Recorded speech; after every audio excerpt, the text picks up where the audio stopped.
been a turbulent time for the Trump campaign the last couple of weeks. Well, this time, Melania Trump, the candidate's wife, is heaping further ignominy on his bid to become, dare I say it, President of the United States. It all centers around this salacious naked photo shoot that Melania Trump did when she was a model working in New York in 1995.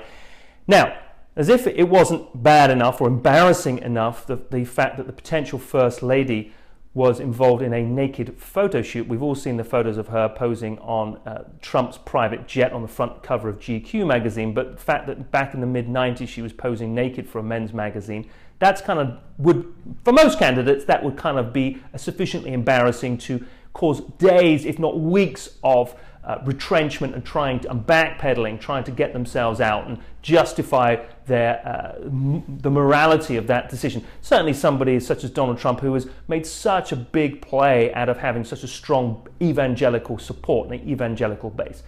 That's not really even the issue.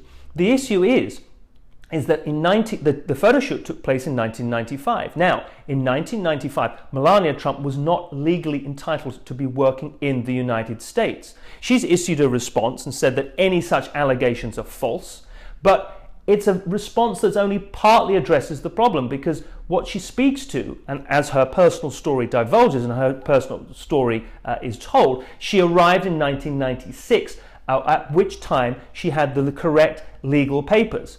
Now, the problem is that photo shoot actually took place a year earlier in 1995, so it would seem as though that was inconsistent with her story, and at the very least, she was illegal when she was not entitled to be working for money at that time. The other interesting thing is that in subsequent other interviews that she's given, not in regards to the statement that she gave today, but in other interviews that she's given, she said that she had been compliant with all the laws, so that she was really a model for, not just a model with a capital M, but a model with a lowercase m, in terms of becoming a citizen legally through legal channels. And in one of those interviews that she gave, she mentioned the fact that she would go back and forth from her country at the time when she was not yet fully legal, but she had legal immigration papers that would entitle her to work. Now, the problem with that is that most models get an H-1B visa. That is, gives you entitlement to work for a fixed period of time and does not require you to go back and forth to your country of origin, to your home country. The other visas to which she is referencing are tourist visas, and they only last for up to 6 months, and they do require you to go back and forth to your own country in order to renew them, but they specifically do not entitle you to work and to work for money whilst you're here. So there's a number of inconsistencies which her statement has not addressed. The other interesting thing to note is that the MelaniaTrump.com website, MelaniaTrump.com, has now actually been taken down, and it was taken down last week, but in that MelaniaTrump.com website, there are a couple of references, to her legal status and to her story of how she became a citizen of the United States, and secondly also to her somewhat now spurious claim that she got some kind of design degree from the University of Slovenia.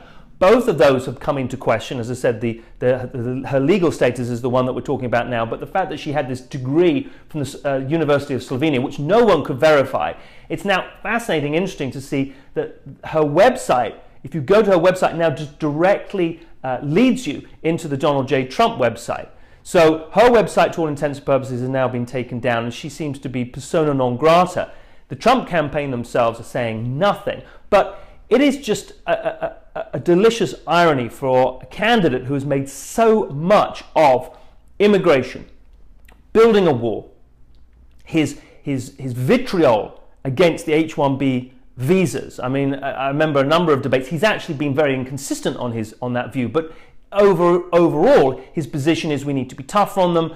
They are just a way of cutting out American citizens from getting the jobs that we're just bringing people in to do. That is patently untrue. That is patently unfair, rather.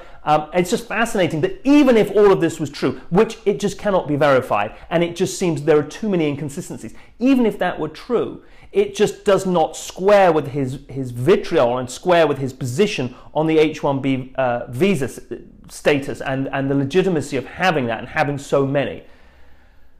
The final thought just to leave you with, is that regardless of all of this, we're talking about the fact of the matter is we're going through so much mud raking already. We're talking about the legal status of his wife. It seems almost self-apparent that she probably was not legal when she worked here. If that is the case, then there is potentially a case for her to have her citizenship now revoked. I think that's unlikely, but it's possible. But the fact of the matter is we're talking about the candidate's wife rather than the candidate. And it's just this kind of mud raking that is going on that we're now focusing in on. And we're talking about, and obviously it's getting all the headlines, and we're talking about it now. The other interesting thing to note, and it is trial by sword really for Trump, and I'm sure he will cry foul play because they brought his wife into it, but the reality is that he was one of the chief architects of the whole birther movement about President Obama, and questioning the fact that he was actually born in Hawaii, and questioning the fact that he was actually born in Kenya. And he was offered, at one point offered, I think, some ridiculous sum of money, like $5 million or something, if President Obama could produce a legitimate birth certificate. So I have no problem with his credentials being questioned in this way.